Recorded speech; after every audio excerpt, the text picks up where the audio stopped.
Hi students, welcome to my class. Let us continue the topic. Today we are going to discuss about autobiographical novel. How can we define this literary form autobiographical novel? What do you mean by autobiographical novel? Yes. An autobiography is the story of a person's life written by himself or herself. So what do you mean by an autobiography? An autobiography is the story of a person's life written by himself or herself. We all heard so many influencing autobiographies in our life. Am I right? Yes. For example, our former president APJ Abdul Kalam's autobiography, The Wings of Fire. Then Kamala Das, poet Kamala Das, her autobiography, My Story. Then Mahatma Gandhi's autobiography, My Experiments with Truth. There are so many influencing autobiographies existing in our literature. Am I right? Yes. It is one's life expression of one's life experiences. An autobiography is the story of a person's life. It is the expression of one's experiences in his or her life and written by himself or herself. That is the characteristic feature of autobiography. Then how it is different from biography? Biography means it is the story of some person's life written by someone else. It is not written by himself or herself, but written by someone else. For example, Dr. Johnson. Dr. Johnson's Lives of Poets. That means his Lives of Poets was a famous biography. He wrote about so many poets in English literature like Milton, Thomas Gray, Dryden, etc. Almost he wrote about 52 poets in the English literature. That is Lives of Poets. That is biography. That means one's life experience is written by someone's is a story of a person's life written by someone else. That is biography. So an autobiography is the story of a person's life written by himself or herself. Then autobiographical writing includes memoirs, letters, diaries and so on. Yes, some of you have a habit of writing diaries in your life. Yes, day-to-day life. That is recording the activities you are passing through. Then some of you have a habit of writing letters to someone who is near and dear to you. Yes. So autobiographical writing includes memoirs, letters, diaries and so on. So all these types of writings include in the literary form autobiographical writing. Then Dr. Johnson was a pioneer in the field of biography with his Lives of Poets. I already told you what is the difference between autobiographical writing and biography. Autobiography means story of a person's life written by himself or herself. But biography means a story of a person's life written by someone else. So Dr. Johnson was a pioneer in the field of biography with his publication of Lives of Poets, and its year is important. That is from 1779 to 81. That was the period of Lives of Poets, and his life was later eminently chronicled. This Dr. Johnson's life was later chronicled by another writer named James Boswell in Life of Johnson in 79. That is biographical writing, biography. And this is the difference between autobiography and biography. Yes, by this time, the genre had begun to influence fiction also. Yes, slowly this particular literary form, that is autobiographical writing, had begun to influence fiction. After the Romantic Age, there was a growing intimacy between experience and invention. For example, Wordsworth's Prelude Dickens and Brontes novels all exhibit this feature. That means we can trace this autobiographical, the characteristics of biographical writing or autobiographical writing in their writings. Best example is Wordsworth's Prelude. Then Dickens and Brontes novels all exhibit this feature. That is, we can trace the characteristic features of biographical writing in their works. This process continued until the end of the century, that is, continued until the end of the Victorian era, resulting in the production of most literary of biographies like Gosse's Father and Son, and that most biographical of novels like Butler's The Way of All Flesh, etc. Then, in the mid-20th century, interchangeability of the fictional and the documentary modes were further explored. I already told you in the early period itself, that is in the Romantic age itself, this particular literary form, that is a biographical writing, had begun to influence on fiction. And that continued until the end of the Victorian age, and in the mid 20th century, that is in the modern era, interchangeability of the fictional and documentary modes are further explored.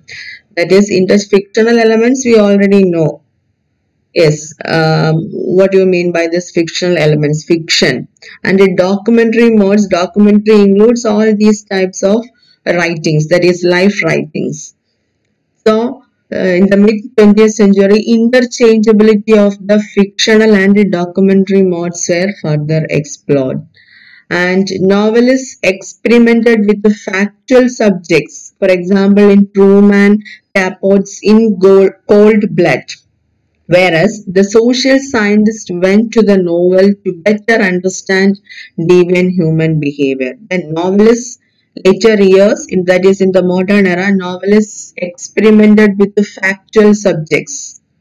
Fiction, yes, you must know that this autobiographical writing is one type of novel, that means included in the literary form fiction. In the early period, fiction means it is a purely creative one or the deliberately or consciously created one, but later years it includes the representation of realistic elements, that is a realistic portrayal of life experiences. So in the modern era, novelists experimented with the factual subjects, whereas the social scientists went to the novel to better understand the different human behavior, deviant human behavior, etc. So the boundary lines between novel and life writings began to be questioned. As a result of this entry, the boundary lines between novel and life writings began to be questioned and increasingly blurred. Blurred in the sense means vague, because these novelists experimented with the interchangeability of the fictional and documentary modes.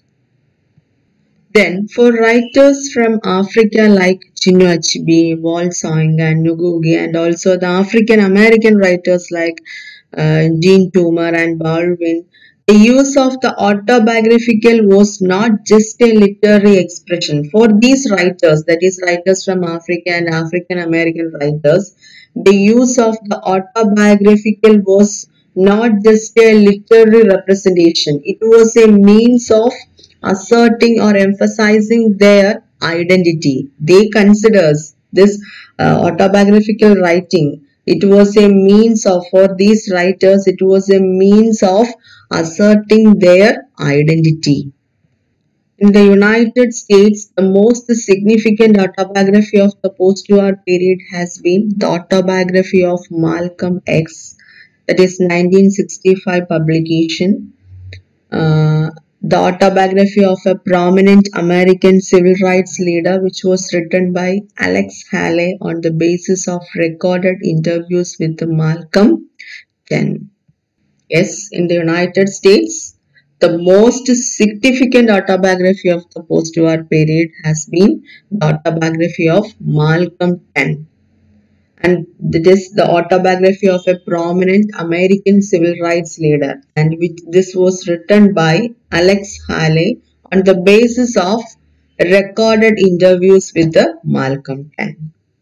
Then another examples, a novel like Ralph Ellison's Invisible Man, then an autobiography like J.P. Clark's America, Dare America, are united beyond their different forms in a single gesture of passionate revelation.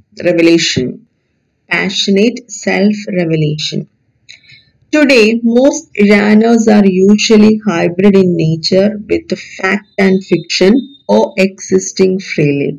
Yes, at present, most genres are usually hybrid in nature. Hybrid in nature means mixing up of different genres, etc. That is, here hybrid in nature means with the mixing up of fact and fiction that coexist freely.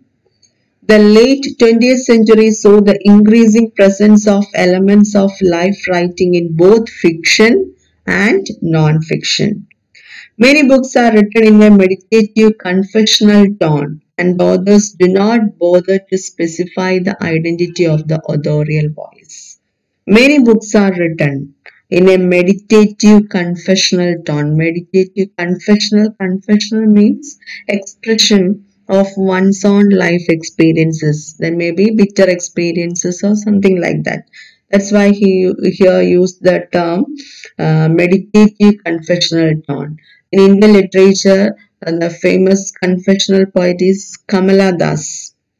And in American literature, famous confessional poet is Sylvia Plath. So many books are written in a meditative confessional. Confessional in the sense means uh, expression, that is the open expression of one's life experiences, may be good or bad. So meditative confessional tone, and authors do not bother to specify the identity of the authorial voice. Then Martin Amis' literary autobiography Experience is an example. Then V.S. Naipaul's The Enigma of Arrival examples are written in this particular literary mode, that is autobiographical writing. Hope all of you understand this session, what you mean by autobiographical novel, how it is different from other literary forms, especially from the biographical writing. That is the expression of one's life experiences that is written by himself or herself is called autobiographical writing. I think all of you understand this session, and there is a homework for you. Write a note on autobiographical novel. Write the homework and send back to me. Thank you. Have a nice day. See you again.